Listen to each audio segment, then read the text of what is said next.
नमस्कार, स्वागत है आपका। आपके साथ मैं हूं नितिशा और आप देख रहे हैं हमारी खास पेशकश शुभ दीपावली। आज हमारे साथ स्टूडियो में मौजूद हैं आचार्य पंडित वैभव नाथ शर्मा जी। आचार्य जी, आपका हार्दिक स्वागत है। जी नमस्कार।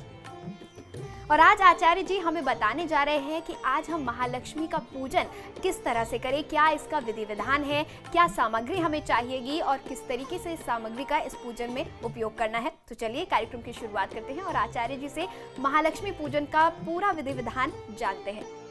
तो चलिए अब हम आचार्य जी से जान लेते हैं कि पूजन का क्या मुहूर्त है और क्या विधि अपनाई जानी चाहिए। आचार्य जी। जी बिल्कुल, देखिए जब हम लोग उपायों और लक्ष्मी पूजा की बात करते हैं तो उसमें विशेष मुहूर्त का बहुत बड़ा महत्व है। तो आइए मैं आपको बताता हूं कि आज पूरे दिन में लक्ष्मी पूजन के विशेष और शुभ मुहूर्त कौन कौन से हैं। सबसे पहले बात करते हैं प्रदोष काल का मुहूर्त। सूर्यास्त की अवधि से लेकर के लगभग 2 घंटे तक का जो काल होता है उसे प्रदोष काल कहते हैं। इस प्रदोष काल का समय जो है वो बहुत ही महत्वपूर्ण होता है। इस प्रदोष काल के समय में दीपावली पूजन के लिए आप तैयारियां कर सकते हैं। आप दीपों को तैयार कर सकते हैं जो आपको पूजा करनी है। आप दान कर सकते हैं जो आप किसी गरीब के लिए दान करना चाहते हैं।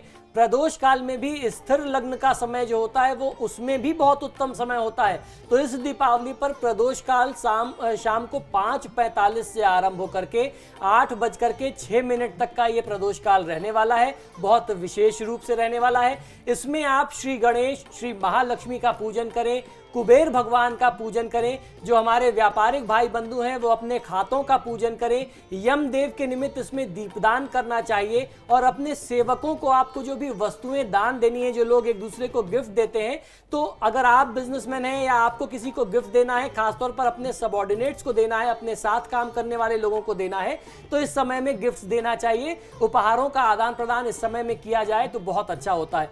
प्रदोष काल में देवता के मंदिर में जाकर के, भगवान के मंदिर में जाकर के दीपदान करना, घर में रंगोलियां बनाना और पूजा की बाकी तैयारियां पूर्ण कर लेना। जो उन लोगों के लिए जो लोग रात्रि काल में पूजा करना चाहते हैं, तो आप अपनी पूजा की तैयारी इस समय में कर लेंगे तो बहुत अच्छा रहेगा। इस समय में मिठाइयों का वितरण कार्य संपन्न कर लेना चाहिए। अपने द्वार पर स्वस्तिक का चिन्ह बनाना चाहिए, लाभ और शुभ लिखना चाहिए। सिंदूर से आप इनका भी निर्माण करें तो बहुत अच्छा होता है और इनका निर्माण इस शुभ मुहूर्त में करें, आपको बहुत अच्छा फायदा मिलता है। इसके अतिरिक्त इस समय में अपने मित्रों व परिवार के बड़े बुजुर्गों का, बड़े सदस्यों का, वरिष्ठ सदस्यों का उपहार देकर के उनसे आशीर्वाद लेना बहुत ज्यादा आपके जीवन में शुभता की वृद्धि करता है। ये बहुत ही शुभ होता है। अब बात करते हैं दीपावली पर गोधूली बेला में कौन सा शुभ मुहूर्त आ रहा है। गोधूली बेला का जो शुभ मुहूर्त है वह 6:30 बजे से लेकर के 8:37। ये इस बीच में प्रदोष काल में आप पूजन कर सकते हैं। अब बात कर लेते हैं निशित काल की। दिवाली पूजा में निशित काल का भी बहुत महत्व होता है। ये समय किस लिए महत्वपूर्ण है आइए ये भी बताते हैं।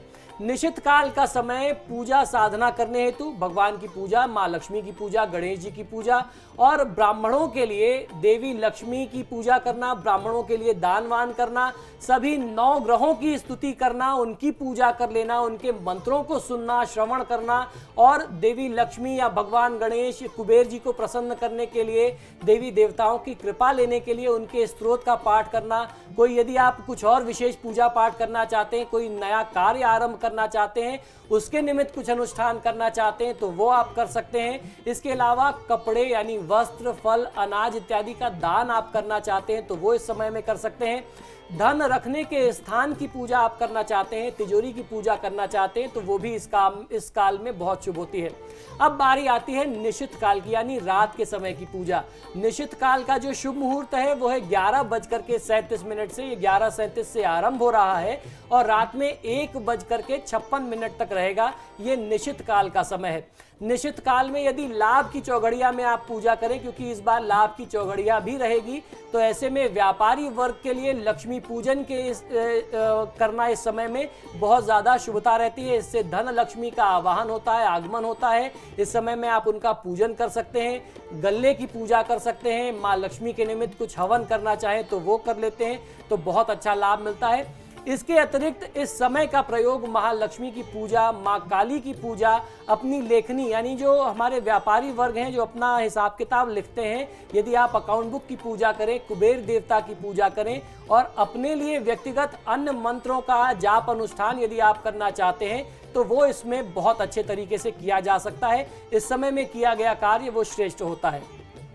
अब बात कर लेते हैं महानिशित काल की पूजा जो है, क्योंकि दीपावली की रात में 3-4 विशेष तिथियां होती हैं, उसमें अंतिम है और सबसे ज़्यादा विशेष होती है महानिशित काल की पूजा।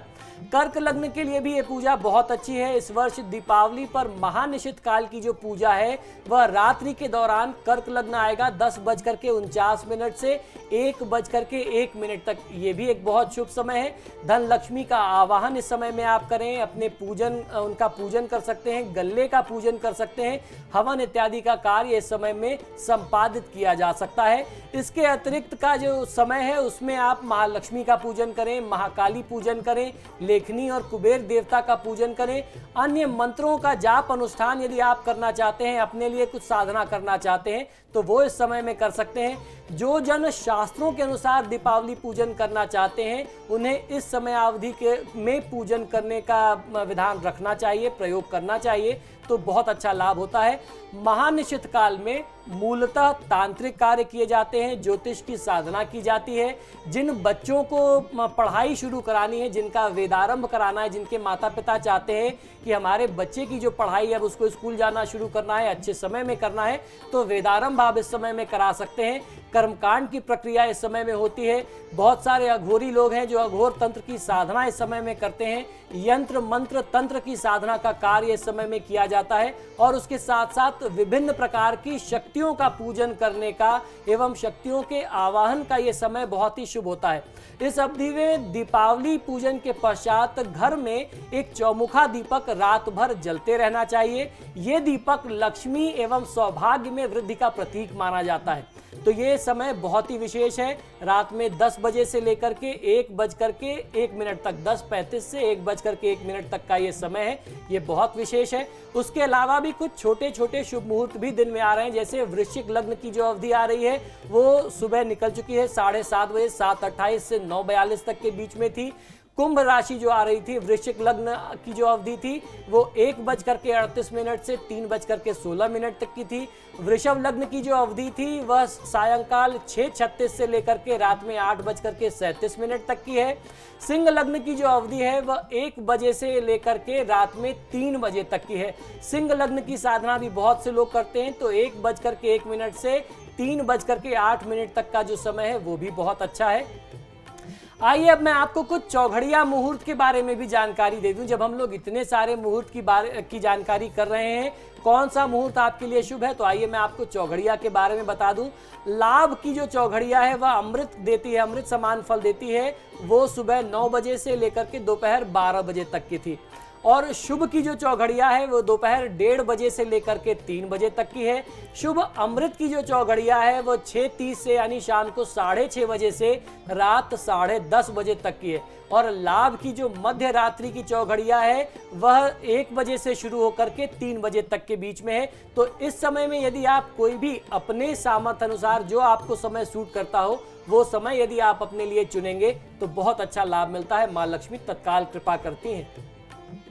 तो ये तो था पूजा का मुहूर्त। आचार्य जी आपने बहुत ही विस्तार से हमें बताया सारे दिन भर में क्या कुछ पूजा का मुहूर्त है। तो चलिए अब ये भी जान लेते हैं कि क्या क्या सामग्री पूजन के लिए चाहिएगी और क्या विधि विधान है पूजन का, किस तरीके से पूजन करें।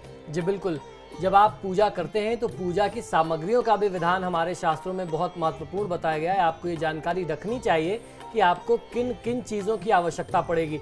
सबसे पहले पूजा में माँ लक्ष्मी व श्री गणेश की मूर्ति की आवश्यकता आपको पड़ेगी। बैठी हुई मुद्रा में आपको उनकी मूर्ति लेनी चाहिए। उसके अलावा केसर, कमलगट्टा, दीप, नैवेद्य यानी कुछ मिष्ठान फल अर्पित करने के लिए ऋतुफल चाहिए, चंदन, रोली, मौली, कलावा जिसे बोलते हैं, देसी घी, कपूर, लौंग, इलायची, चावल थोड़े से चाहिए जिसे आप अक्षत के तौर पे यूज़ करेंगे, लौंग, सुपारी, पुष्प, पान, माला, दूध, वस्त्र यानी कपड़े, खील यानी लावा, सिंदूर, शहद, सिक्के, कुछ खुले पैसे चाहिए होंगे। आप सोने और चांदी के सिक्के यदि आप पूजा में अर्पित करना चाहते हैं विशेष तौर पे, तो वो भी आप रख सकते हैं। लौंग, सूखे मेवे, दही, गंगाजल, धूप, अगरबत्ती, 11 दीपक, धूप के साथ साथ 11 दीपक आपको चाहिए होगा, रुई चाहिए होगा और उसके साथ कलावा, नारियल और तांबे का एक कलश चाहिए।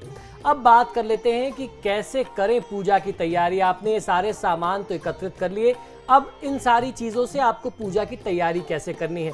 आपको करना यह है कि एक थाल में या भूमि को शुद्ध करके नवग्रह का यंत्र आप बनाएं, या नवग्रह का यंत्र बना बनाया जो बाजार में मिलता है आप उसको ला करके भी उसकी स्थापना कर सकते हैं।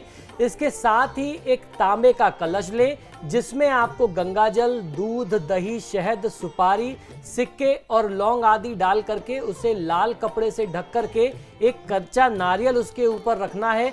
कलावे से लपेट करके आपको कलावा बांध करके उसको रख देना है। जहां पर नवग्रह यंत्र बनाया गया है वहां पर कुछ रुपया आप रखें, सोने या चांदी का सिक्का रखें आप, लक्ष्मी, गणेश जी की मूर्ति, ब्रह्मा, विष्णु, महेश और अन्य देवी देवताओं की मूर्तियां या चित्रों से आप उस स्थान को सजा सकते हैं और सुसज्जित और भव्य रूप उसको दे सकते हैं अपने पूजा स्थल को। कोई धातु की मूर्ति यदि आपके पास है, अगर आप भगवान लक्ष्मी और भगवान गणेश और माँ लक्ष्मी की धातु की मूर्ति का प्रयोग करते हैं तो आप उन्हें भी अपनी पूजा में सम्मिलित कर सकते हैं।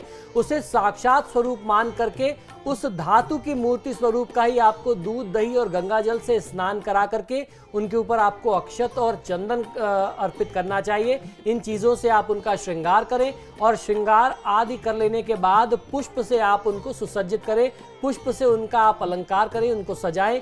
इसके ही दाहिने ओर एक पंचमुखी दीपक आपको अवश्य जला लेना चाहिए जिसमें घी या तिल के तेल का प्रयोग किया जाए तो बहुत ज़्यादा उत्तम होता है। तो ये तो सबसे पहला प्रकार था कि आपने जाना किन सामानों, किन वस्तुओं की आवश्यकता पड़ती है और पूजा की वेदी आपको कैसे बनानी है, किस प्रकार आपको अभिषेक करना है और आगे पूजन करना है। और फिलहाल एक छोटे से ब्रेक के लिए रुक रहे हैं, लेकिन हमारी खास पेशकश लगातार जारी है, तो बने रहिए हमारे साथ।